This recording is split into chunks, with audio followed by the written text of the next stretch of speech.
Hi friends, എല്ലാവർക്കും നമസ്കാരം. ഇന്ന് വീണ്ടും ഒരു സദ്യ റെസിപ്പി തന്നെയാണ്. നമുക്ക് സദ്യയിൽ വളരെ എളുപ്പത്തിൽ ഉണ്ടാക്കിയെടുക്കാൻ പറ്റുന്ന ഓലൻ്റെ റെസിപ്പി ആയിട്ടാണ് വന്നിട്ടുള്ളത്. ഓലൻ നമ്മൾ പല രീതിയിൽ ഉണ്ടാക്കാറുണ്ട്. കുമ്പളങ്ങ വെച്ചിട്ടും അതുപോലെ മത്തങ്ങ വെച്ചിട്ടും കുമ്പളങ്ങയിലും മത്തങ്ങയിലും ഒക്കെ വൻപയർ ചേർത്തിട്ടൊക്കെ ഉണ്ടാക്കാറുണ്ട്. ഇത് നമ്മൾ സിമ്പിളായിട്ട് കുമ്പളങ്ങ വെച്ചിട്ടാണ് ഉണ്ടാക്കുന്നത്. അപ്പോൾ അതെങ്ങനെയാണ് ഉണ്ടാക്കാൻ നോക്കാം. അതിന് മുൻപായിട്ട് ഈ ചാനൽ ആദ്യമായിട്ട് ആരെങ്കിലും കാണുന്നവരുണ്ടെങ്കിൽ ഒന്ന് സബ്സ്ക്രൈബ് ചെയ്തോളൂ. സബ്സ്ക്രൈബ് ചെയ്യുമ്പോൾ പുതിയ വീഡിയോസിന് നോട്ടിഫിക്കേഷൻ കിട്ടാൻ വേണ്ടിയിട്ട് സബ്സ്ക്രൈബ് ബട്ടൻ്റെ അടുത്ത് ചെറിയൊരു ബെല്ലൈക്കൺ ഉണ്ട്, അതൊന്ന് ക്ലിക്ക് ചെയ്തോളൂ.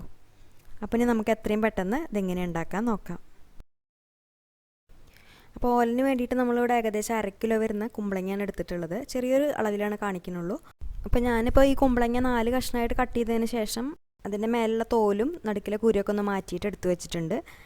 പിന്നെ നമ്മൾ ഈ ഓലിന് വേണ്ടിയിട്ട് കുമ്പളങ്ങ തിരഞ്ഞെടുക്കുമ്പോൾ അധികം മൂക്കാത്ത കുമ്പളങ്ങ എടുക്കുകയാണ് ഏറ്റവും നല്ലത്. അതിന് നമ്മൾ സാധാരണയായിട്ട് ഇളവൻ എന്നാണ് പറയാറ്.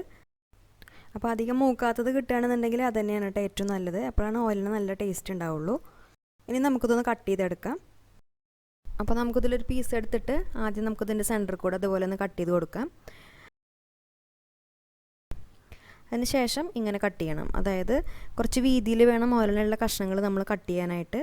അധികം കനം പാടില്ല. കനം കുറച്ചിട്ട് ഒരു മീഡിയം സൈസിലുള്ള കഷ്ണങ്ങളാക്കിയിട്ട് ഇത് കട്ട് ചെയ്തെടുക്കാം. കണ്ടില്ലേ, ഈ ഒരു വലുപ്പത്തിലുള്ള കഷ്ണങ്ങളായിട്ടാണ് നമ്മൾ ഓലിന് കുമ്പളങ്ങ കട്ട് ചെയ്തെടുക്കേണ്ടത്. ഇനി നമുക്ക് ബാക്കിയുള്ളത് ഇതുപോലെ തന്നെ കട്ട് ചെയ്തെടുക്കാം. ഇപ്പം മുഴുവൻ കുമ്പളങ്ങ നമ്മൾ ഈ രീതിയിൽ കട്ട് ചെയ്തെടുത്തിട്ടുണ്ട്. ഇനി നമുക്കത് എങ്ങനെ ഉണ്ടാക്കാൻ നോക്കാം. അപ്പോൾ അതിന് വേണ്ടിയിട്ട് ഇതുപോലെ ഒരു അടിക്കട്ടിയുള്ള പാത്രം എടുക്കാം.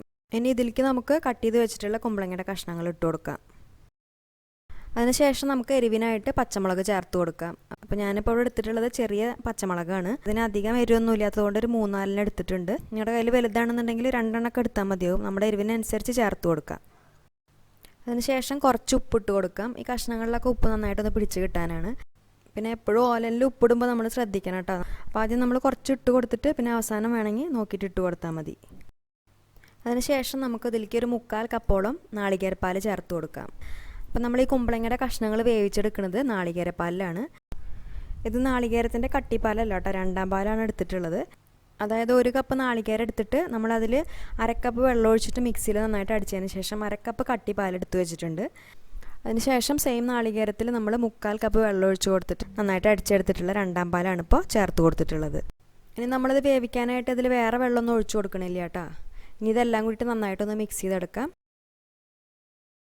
അതിനുശേഷം നന്നായിട്ടൊന്ന് തിളപ്പിച്ചെടുക്കാം. ഇപ്പോൾ നന്നായിട്ട് തിളച്ച് വന്നിട്ടുണ്ട്. ഇനി നമുക്ക് ഫ്ലെയിം ഒന്ന് കുറച്ച് വെച്ചിട്ട് ഇതൊന്ന് അടച്ച് വെച്ച് വേവിക്കാം.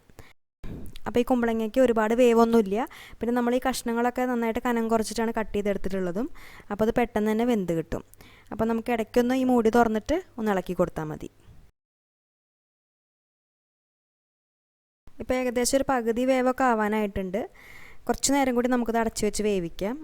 അപ്പോഴേക്കും ഇതിൽ തേങ്ങാപ്പാലൊക്കെ ഏകദേശം ഒന്ന് വറ്റിയിട്ട് അത് നല്ല കറക്റ്റ് പാകമായിട്ട് വരും. അതുവരെ നമുക്കിതൊന്നും കൂടി അടച്ച് വെച്ച് വേവിക്കാം.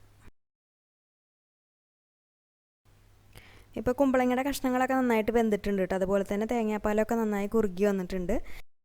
പിന്നെ നമ്മൾ ഈ കഷ്ണങ്ങൾ ഒരുപാട് അങ്ങോട്ട് വെന്തുടയുന്ന രീതിയിൽ വേവിക്കണില്ല കേട്ടോ. നിങ്ങൾക്ക് ഇനിയിപ്പോൾ അങ്ങനെ വേണമെന്നുണ്ടെങ്കിൽ കുറച്ച് സമയം കൂടി ഫ്ലെയിം നന്നായിട്ട് കുറച്ച് വെച്ചിട്ട് ഒന്ന് അടച്ച് വെച്ച് വേവിച്ചാൽ മതി.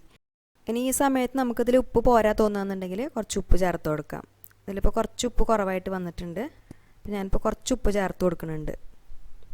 എന്നിട്ട് നന്നായിട്ട് ഒന്നും കൂടി മിക്സ് ചെയ്ത് കൊടുക്കുക. അതിനുശേഷം നമുക്ക് നേരത്തെ റെഡിയാക്കി വെച്ചിട്ടുള്ള നാളികേരത്തിൻ്റെ 1ാം പാൽ ചേർത്ത് കൊടുക്കുക. അപ്പോൾ 1/2 കപ്പും ഒരു 2 ടേബിൾ സ്പൂണോളം കൂടുതലായിട്ട് എടുത്തിട്ടുണ്ട്. ഇത്രയും പാലാണ് നമ്മളിതിൽ ഒഴിച്ചു കൊടുക്കുന്നത്. ഇനി ഇത് തിളപ്പിക്കേണ്ട ആവശ്യമില്ല, ജസ്റ്റ് ഒന്ന് ചൂടായി വന്നാൽ മതി. നന്നായിട്ടൊന്ന് ചൂടായി കിട്ടണേ വേണ്ടുള്ളൂ. ഇനി ഫ്ലെയിം ഓഫ് ചെയ്തിട്ട് അവസാനമായിട്ട് നമുക്കിതിലേക്ക് കുറച്ച് കറിവേപ്പില ഇട്ട് കൊടുക്കാം. അതുപോലെ തന്നെ 1 ടേബിൾ സ്പൂൺ വെളിച്ചെണ്ണ ഒഴിച്ചു കൊടുക്കാം. ഇപ്പോൾ നമ്മുടെ ഓലൻ റെഡി ആയിട്ടുണ്ട്. ഇത് വളരെ എളുപ്പത്തിൽ ഉണ്ടാക്കിയെടുക്കാൻ പറ്റുന്ന ഒരു കറിയാണ്. അതുപോലെ തന്നെ കഴിക്കാനും നല്ല ടേസ്റ്റാണ്. നമ്മുടെ സദ്യയിലെ മറ്റുള്ള കറികളെ അപേക്ഷിച്ച് നോക്കുമ്പോൾ അതിന് അത്ര വലിയ പണിയൊന്നുമില്ല. പെട്ടെന്ന് തന്നെ നമുക്ക് ഉണ്ടാക്കിയെടുക്കാവുന്നതേ ഉള്ളൂ. പിന്നെ ഇതിന് മുൻപ് നമ്മുടെ ചാനലിൽ കുറച്ച് സദ്യ റെസിപ്പീസൊക്കെ അപ്ലോഡ് ചെയ്തിട്ടുണ്ട് കേട്ടോ. അത് കാണാൻ താല്പര്യമുള്ളവർ കണ്ടു നോക്കിക്കോളൂ. അപ്പോൾ ഈ റെസിപ്പി നിങ്ങൾക്ക് ഇഷ്ടപ്പെട്ട ഓണത്തിന് എന്തായാലും ഉണ്ടാക്കി നോക്കൂ. എന്നിട്ട് അഭിപ്രായം അറിയിക്കൂ.